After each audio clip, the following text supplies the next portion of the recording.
Irmãos, vamos abrir a palavra de Deus na primeira carta de Paulo aos Coríntios. Vamos ler final do capítulo 12, verso 31, segunda parte do verso 31, entrando pelo capítulo 13. 1 aos Coríntios 12, 31, segunda parte, até o final do capítulo 13. Palavras do apóstolo Paulo, inspirado por Deus. E eu passo a mostrar-lhes um caminho ainda mais excelente. Ainda que eu fale as línguas dos homens e dos anjos, se não tiver amor, serei como o bronze que soa ou como o símbolo que retine. Ainda que eu tenha o dom de profetizar e conheça todos os mistérios e toda a ciência, ainda que eu tenha tamanha fé a ponto de transportar montes, se não tiver amor, nada serei. E ainda que eu distribua todos os meus bens entre os pobres, e ainda que entregue o meu próprio corpo para ser queimado, se não tiver amor, isso de nada me adiantará. O amor é paciente e bondoso, o amor não arde em ciúmes, não se envaidece, não é orgulhoso, não se conduz de forma inconveniente, não busca os seus interesses, não se irrita, não se ressente do mal. O amor não se alegra com a injustiça, mas se alegra com a verdade. O amor tudo sofre, tudo crê, tudo espera, tudo suporta. O amor jamais acaba. Havendo profecias, desaparecerão. Havendo línguas, cessarão. Havendo ciência, passará. Pois o nosso conhecimento é incompleto e a nossa profecia é incompleta. Mas quando vier o que é completo, então o que é incompleto será aniquilado. Quando eu era menino, falava como menino, sentia como menino, pensava como menino. Quando cheguei a ser homem, desisti das coisas próprias de menino. Porque agora vemos como num espelho de forma obscura, depois veremos face a face. Agora meu conhecimento é incompleto, depois conhecerei como também sou conhecido. Agora, pois, permanecem a fé, a esperança e o amor, esses três, porém o maior deles é o amor. Até aqui a leitura da palavra de Deus. Oremos mais uma vez. Pedimos, nosso Pai, que o Senhor ilumine o nosso entendimento, a compreensão desse capítulo tão importante da Tua Palavra, e que o Senhor aplique o ensinamento do apóstolo inspirado por Ti aos nossos corações. É o que pedimos em nome de Jesus. Amém. Queridos, a igreja de Corinto era uma igreja que estava muito preocupada em obter dons espirituais, porque ela entendia que aquilo era a marca da verdadeira espiritualidade. O apóstolo Paulo, porém, aqui no capítulo 13 da sua primeira carta, procura trazer a igreja para o caminho certo. Existe algo que é mais importante do que o exercício de dons espirituais, ainda que esses dons sejam extraordinários, que é o amor. Isso é o que ele diz aí no final do capítulo 12, no verso 31, segunda parte, quando ele diz: e eu passo a mostrar-lhes um caminho ainda mais excelente. Há um caminho mais excelente do que ser uma igreja onde todos os dons espirituais se manifestem na forma máxima, e esse caminho é o amor. O apóstolo Paulo está fazendo isso porque a igreja de Corinto, apesar de buscar os dons espirituais, era uma igreja extremamente problemática. Era uma igreja que estava dividida, era uma igreja que tinha problemas de imoralidade, havia um irmão processando o outro por conta de uma herança e tinha levado o assunto para os tribunais da cidade. Havia muitas dificuldades morais e espirituais na vida da igreja de Corinto, embora teologicamente fosse uma igreja onde não há reparo. Paulo não faz nenhuma crítica doutrinária à igreja, a teologia da igreja era boa, o problema era a reação e a relação dos irmãos entre si, que era extremamente complicada. Por isso, para uma igreja assim, Paulo escreve: eu vou mostrar para vocês um caminho mais excelente, que é exatamente o amor, que era o que estava faltando àquela igreja. Aquela igreja, faltava amor entre os seus membros e dos membros para com Deus. São três coisas que Paulo diz aqui para destacar a importância do amor em contraste com os dons espirituais. Primeiro, só o amor no final é que conta, do verso 1 até o verso 3. Depois, o amor sempre triunfa, do verso 4 até o verso 7. E, por fim, só o amor permanece, do verso 8 até o verso 13. Vejamos o que Paulo nos ensina aqui. Em primeiro lugar, só o amor é que conta, do verso 1 até o verso 3. Note a estrutura da passagem. Ele diz, no verso 1, ainda que eu fale as línguas dos homens e dos anjos, Verso 2, ainda que eu tenha um dom de profetizar, e ainda na metade do verso 2, ainda que eu tenha tamanha fé, e verso 3, ainda que eu distribua todos os meus bens. Esse ainda que significa, é o que chamamos de uma hipérbole. Não quer dizer que essas coisas aconteçam e que sejam verdadeiras, mas que ainda que acontecessem, o amor seria maior do que elas. Quando ele diz, ainda que eu falasse língua dos homens e dos anjos, ele não está dizendo que existe alguém que tenha o dom de línguas e que seja capaz de falar em todos os idiomas humanos ou falar na língua dos anjos. Ele está dizendo que ainda que houvesse, o amor ainda seria maior.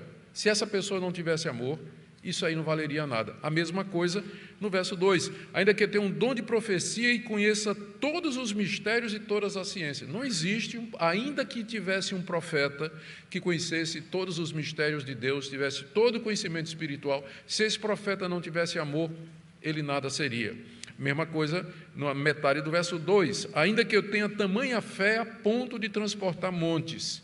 Ou seja, mesmo que tivesse alguém que tivesse uma fé desse nível, e não existe, porque até hoje ninguém sabe disso, que alguém tenha transportado um monte pela fé, ainda que tivesse uma pessoa com uma fé desse porte, se ela não tivesse amor, nas palavras do apóstolo Paulo, nada seria, último ponto no verso 3, ainda que eu distribuísse todos os meus bens entre os pobres e ainda que entregasse o meu próprio corpo para ser queimado, não é comum, mas ainda que houvesse alguém que desse tudo que tem aos pobres e que entregasse o seu corpo para ser queimado por conta do amor de Cristo, se essa pessoa não tivesse verdadeiro amor, porque alguém pode fazer esses atos religiosos e não ser motivado pela coisa certa, que é o amor a Deus e amor ao próximo, essa pessoa nada seria. Ou seja, em outras palavras, o que conta no final é o amor. Você pode ser um profeta, você pode falar em línguas, você pode ser um teólogo, você pode ser uma pessoa instruída, você pode ter boa doutrina, você pode ter todas estas coisas, mas o que vai contar no final, nas palavras de Paulo,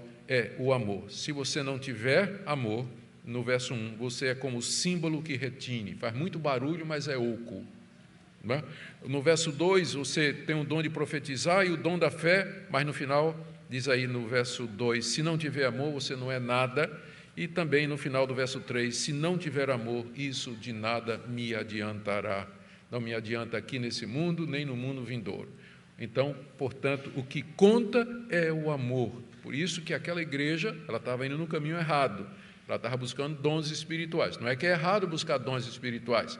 O problema é quando se dá prioridade a isso e se esquece de algo mais importante, que é o amor.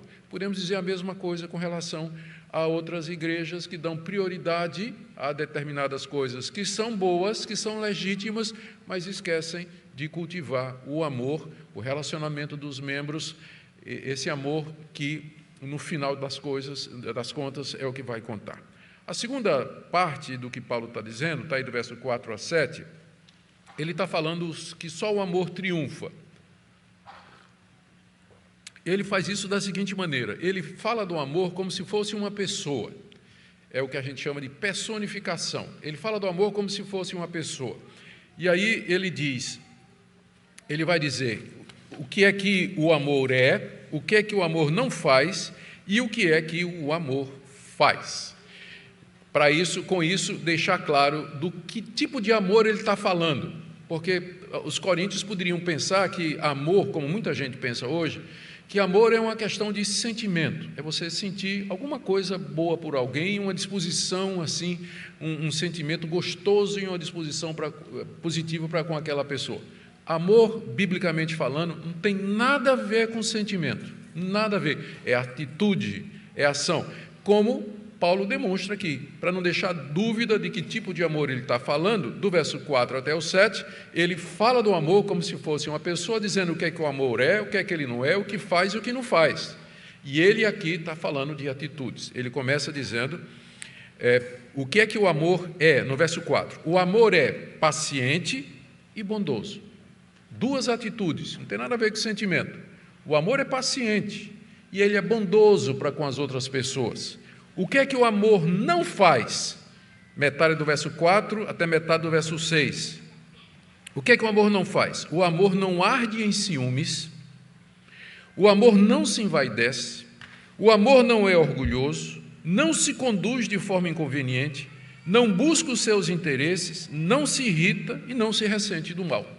Então, o amor que Paulo está dizendo, que é maior do que os dons e que é o que conta no final, é essa atitude, é uma pessoa, esse amor, quando existe, faz com que a pessoa não tome esse tipo de atitude aqui, ou seja, ela não fica com ciúme das outras.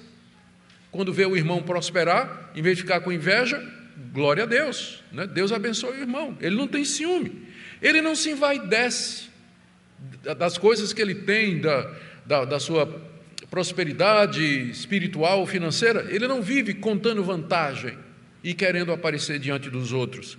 Ele não é orgulhoso, altivo, que não pode ser corrigido, que não pode ser repreendido, que não pode se humilhar e aprender. Quem é cheio de amor, ele é humilde, em outras palavras. O amor não se conduz de forma inconveniente.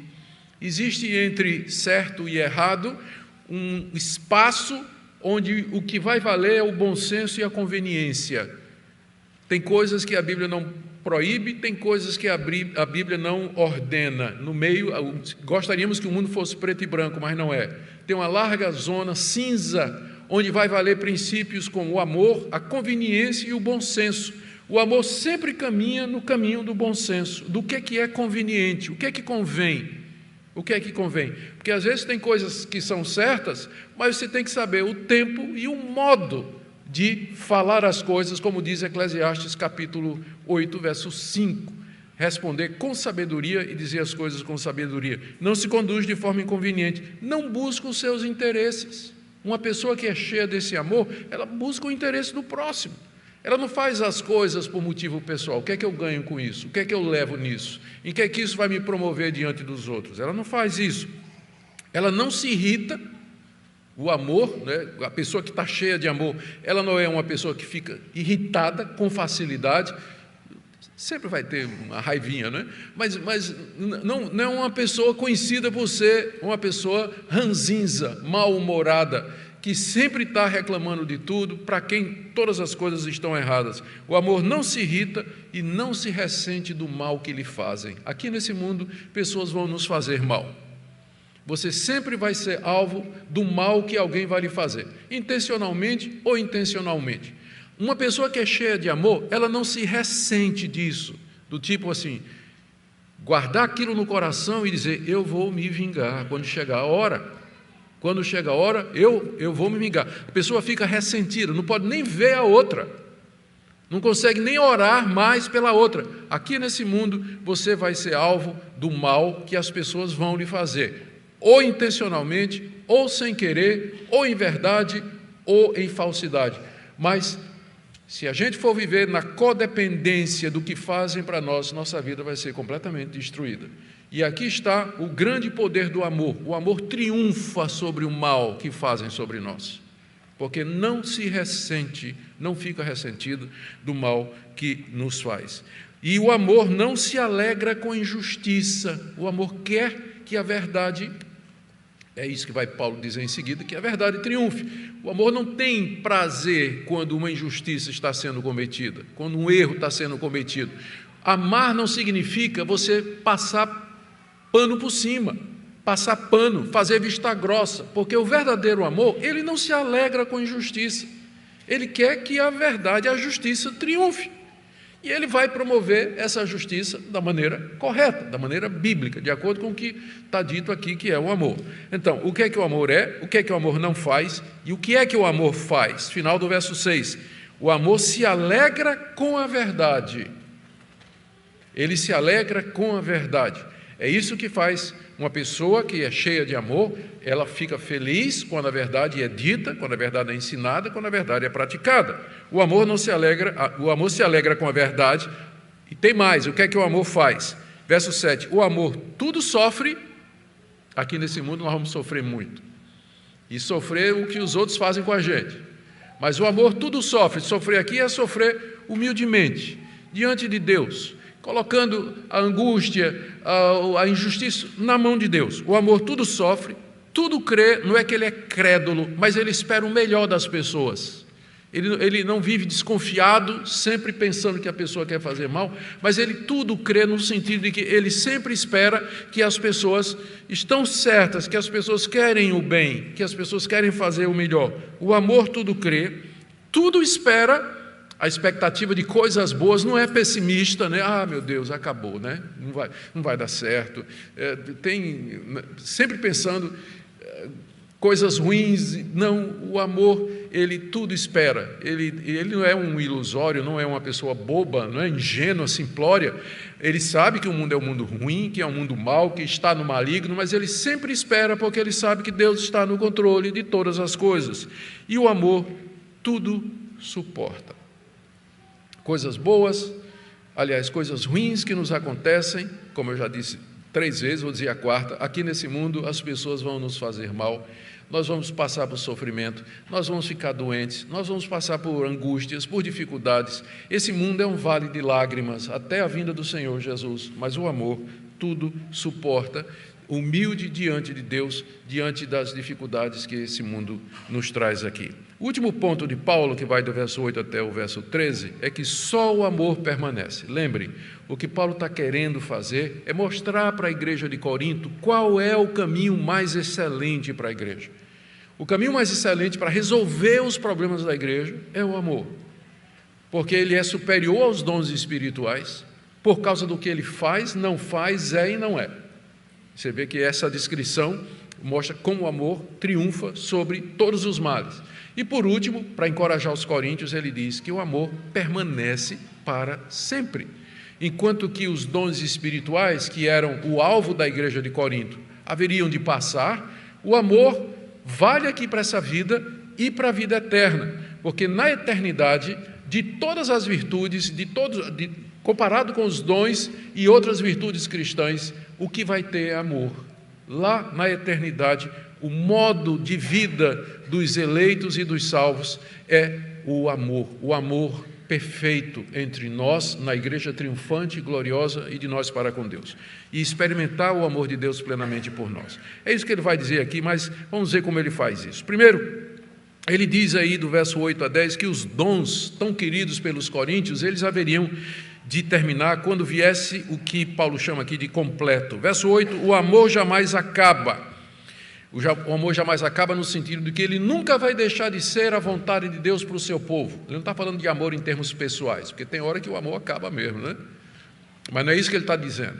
Ele está falando de que o amor sempre vai ser a vontade de Deus para o seu povo. Mas profecias, línguas e ciência, verso 8, isso tudo vai passar. Isso vai passar. Ele está citando os 3 dons prediletos da igreja de Corinto. Por que vai passar? Verso 9. Porque o nosso conhecimento aqui é incompleto. O conhecimento que nos vem através dos dons espirituais.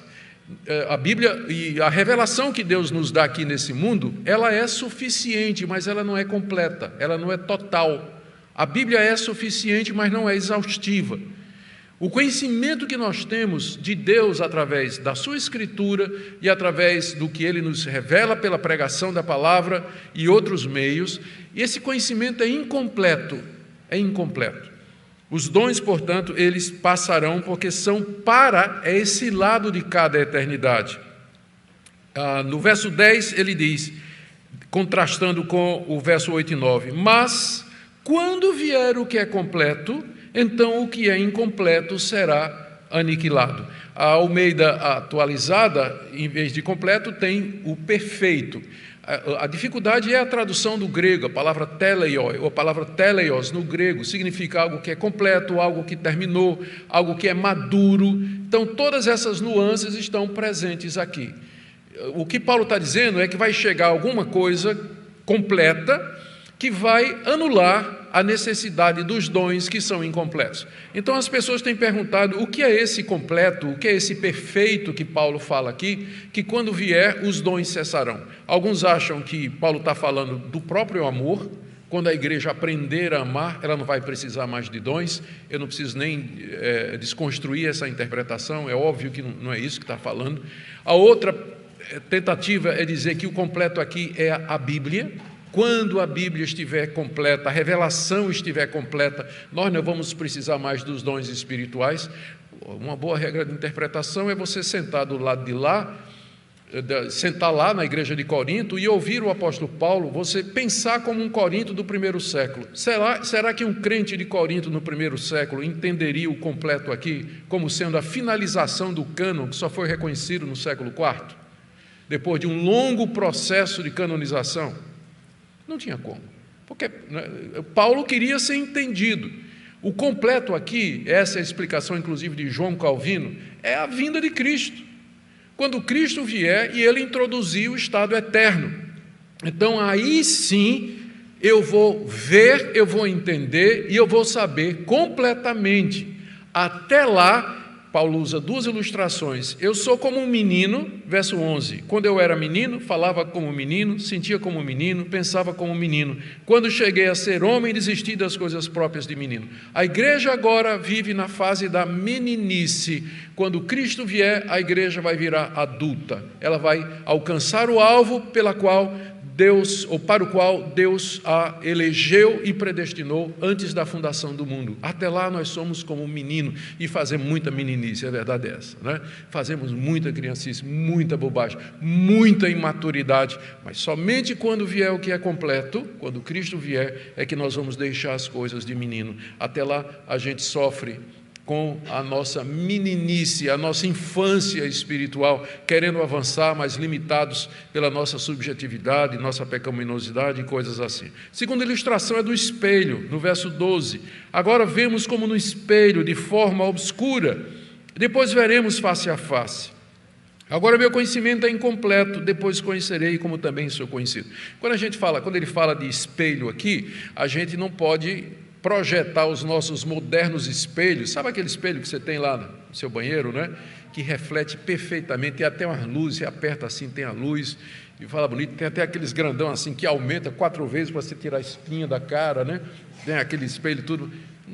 Quando Paulo fala de espelho, na época dele, espelho era uma superfície de bronze polido.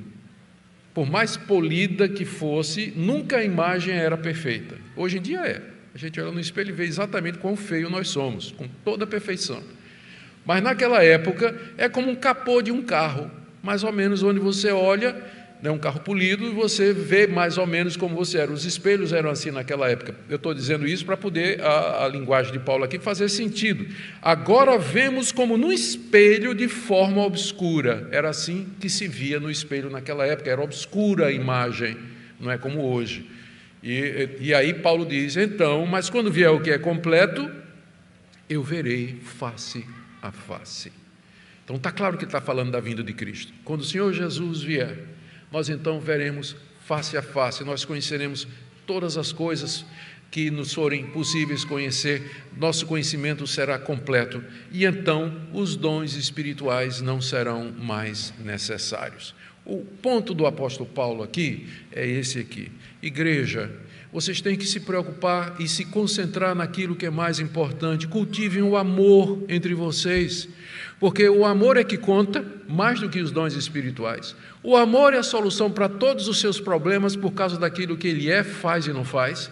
E terceiro, porque o amor permanece para sempre. Verso 13, agora, pois, permanecem a fé, a esperança e o amor, esses três, porém o maior deles é o amor. Por que o amor é o maior deles? É porque fé, quando Cristo vier, nós não vamos precisar mais. Fé é a certeza das coisas que nós não vemos. Quando Jesus vier, eu vou vê-lo face a face, eu não vou precisar mais de fé. A fé termina quando Cristo vier. A esperança, que é a segunda qualidade que ele coloca aqui, ela só vai valer até quando Cristo vier. A minha esperança de ver o meu Salvador, quando fala esperança aqui, no grego não tem a conotação que tem o português. O português, quando a gente fala esperança, eu espero, tem uma margenzinha de dúvida, mas no grego não tem. Esperança é certeza, é chamada de esperança porque ainda não se concretizou. A gente está esperando aquilo que a gente sabe que vai acontecer. Então nós temos esperança certa de que vamos ver o Senhor Jesus. Quando Ele vier, eu não vou precisar mais de esperança. A esperança vai embora. Mas tem uma coisa que vale hoje e que vai continuar a valer depois que Cristo vier, que é o amor. Por isso que o maior de todos é o amor. E é esse o foco da igreja. A comunidade deveria crescer nisso, nos relacionamentos, que inclui perdão, que inclui transparência, que inclui conversa, que inclui humildade, que inclui fazer aquilo que a Bíblia diz aqui que o amor faz e não fazer aquilo que a Bíblia diz que o amor não faz. E aí, nesse sentido, a igreja de fato vai ser uma igreja madura e uma igreja espiritual. Ela pode ter todos os dons como a igreja de Corinto tinha, mas era uma igreja imatura, era uma igreja que não era espiritual. Eu quero concluir com algumas aplicações para nós. Primeira delas, lembrar que o amor aqui não tem nada a ver com sentimento. Se você vai com a cara da pessoa ou não. Se você se sente, tem alguma afinidade com a pessoa ou não. O amor, ele é ação, ele é atitude, não importa para quem seja. Se você gosta da pessoa ou não, amar a pessoa significa fazer o bem ou deixar de fazer o mal, conforme aquilo que nós vemos aqui. Não tem nada a ver com o sentimento. Segunda coisa, que esse é o critério da verdadeira espiritualidade. Você vê que Paulo diz, uma pessoa pode falar em línguas, profetizar, ter conhecimento, dar grandes doações para os pobres, para os necessitados, mesmo passar um martírio, mas ainda assim uma pessoa pode fazer isso sem amor, fazer pelos motivos errados. E é possível fazer. Religiosos fazem coisas pelos motivos errados. Pessoas não convertidas, elas são capazes de fazer atos religiosos que não provêm de um coração regenerado, que ama a Deus, ama os irmãos verdadeiramente. Terceira coisa, o nosso foco, portanto, deve ser a busca do pleno amor cristão, que é o caminho mais excelente. E a última coisa que eu queria dizer é que amor aqui não é um dom. Eu lamento muito a nossa tradução Almeida, que encabeçou essa seção final do verso 31, colocando: o amor é o dom supremo. Amor não é dom. Dom é uma capacidade ou uma habilidade que Deus, pelo Espírito Santo, concede a crentes para que eles sirvam no reino de Deus. Amor é fruto do Espírito para todos. Porque quando diz amor é o dom supremo, dom alguns têm, outros não têm. Uns falam em línguas, outros não. Uns pregam e outros não. Outros cantam e outros não. Então, dom é a questão de você poder ter ou não.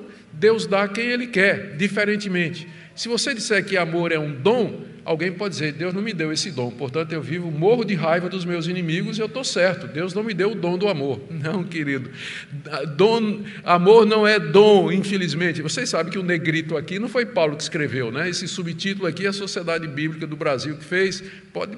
Troca aí, risca aí, em vez de dizer amor é dom supremo, põe o amor é o fruto supremo do Espírito Santo. E aí todos têm que ter. Todos. É para você, é para mim, é para o jovem, para o adulto, o homem, mulher, todos crentes em Jesus, eles têm que viver essa vida em amor. Que Deus nos dê um derramamento do seu amor, queridos. Que essa igreja seja uma igreja que, de fato, seja madura nesse sentido. E aqui eu deixo o meu apelo prático. Examine o seu coração. Diante dessa exposição, tem alguém com quem você precisa se reconciliar? Tem alguém a quem você precisa pedir perdão? Tem alguém a quem você precisa fazer o bem? Tem alguém com quem você está ressentido? Existe alguma coisa que você possa fazer para abençoar, ajudar a vida de alguém? Esse é o ponto da passagem que eu queria deixar aqui para nós nessa manhã. Vamos orar. Te damos graças, Pai, pela Tua palavra. Te damos graças porque ela é como espada que penetra no nosso coração. Confessamos, ó Deus, que nem sempre estamos preocupados com isso, estamos mais movidos pelo nosso interesse, por aquilo que nos afeta, nos atinge, e nós pedimos, ó Pai, que Tu nos ajudes a amar de verdade, como Teu Filho, que é a representação e a personificação do amor mais completa que nós temos. Nos ajuda, Senhor, a ser mansos e humildes de coração e abençoar as pessoas ao nosso redor e buscar o bem delas. É o que pedimos em nome de Jesus. Amém.